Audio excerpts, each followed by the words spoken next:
Spiritual without being religious, is it possible? Can one be spiritual without being religious and vice versa? An increasing population believes so. Here's how and why the differentiation came into being.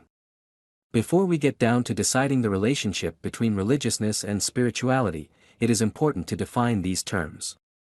For the most part, different groups may have different definitions. There is ample room for debate around this topic. But to make matters simpler, we'll use the theories set by one of the most distinguished philosophers of the decade, Ken Wilber, also known as the Einstein of Consciousness Research. According to some recent surveys conducted by different organizations, an increasing proportion of people regard themselves as spiritual but not religious. This difference stems from difference of opinions and perceptions about the truth.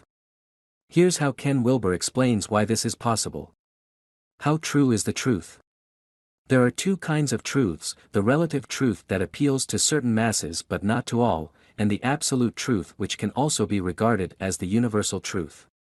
For most people, religiousness falls under the first category while spirituality is considered as the absolute truth. According to most people who have been on the roads to self-discovery, spirituality is the only truth which seems to resonate with every soul.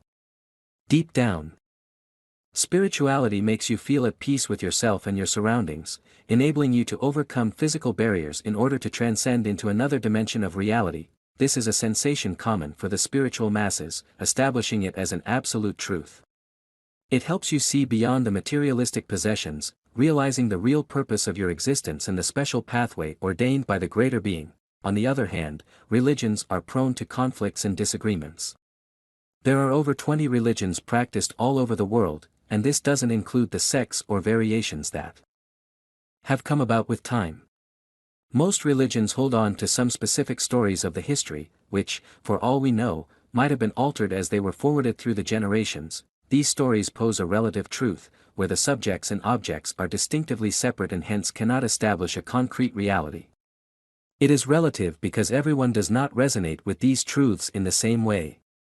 This is also the reason why we have 20+ religions in the first place.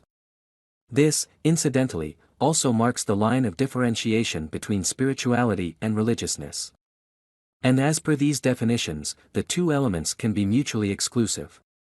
Spirituality makes it easier to follow organized religion because it makes you open to realities and possibilities, helping you find solace in a structured way of life. For a spiritual person, religion does not restrict, it liberates. Spiritual versus religious. Isn't it ironic that while spirituality and religiousness seem to have similar connotations, they are being differentiated when it comes to practice? How did this difference come into being in the first place? Or was it mutually exclusive all along? The truth is, the philosophers and philanthropists seldom tried to differentiate between the two terms previously. Spirituality and religiousness were closely linked, even inseparable. However, as the norms and practices changed, their definitions evolved, enabling masses to treat both experiences differently. These days, we restrict religions to the acts of prayers, discussions about religious histories, talks about the oneness and infiniteness of God, and other similar activities that were endorsed by our elders through action. Religion these days has become synonymous with actions and beliefs. It is no longer about the spiritual journey on the road of self-discovery. Religion has been given an exclusively material expression, the one which makes it different from spirituality. Since the time religiousness was redefined, it has become possible for people to be spiritual without being religious and vice versa. If truth be told, separating spirituality from religiousness renders each experience incomplete. You cannot approach the relative truth with a distorted version of the absolute truth. With self-actualization and self-discovery, it is difficult to grasp the abstract nature and the massive depth of religion. You may practice everything like your forefathers did, but it will not be a source of peace and satisfaction till you are aware about your own realities as an inhabitant of life. The journey through life is a brief one. We're all born to die. The real achievement in life is to fulfill your destiny before being absorbed by the spirits of the universe. Like the wise people say, there's a reason for everything. Spirituality enables you to identify this reason, the purpose of your existence, despite the worldly clutter. Religiousness helps you channel this realization constructively to achieve a holistic, all-encompassing victory. Tilde operator. If you like our article, give Conscious Reminder a thumbs up, and help us spread love light, tilde operator.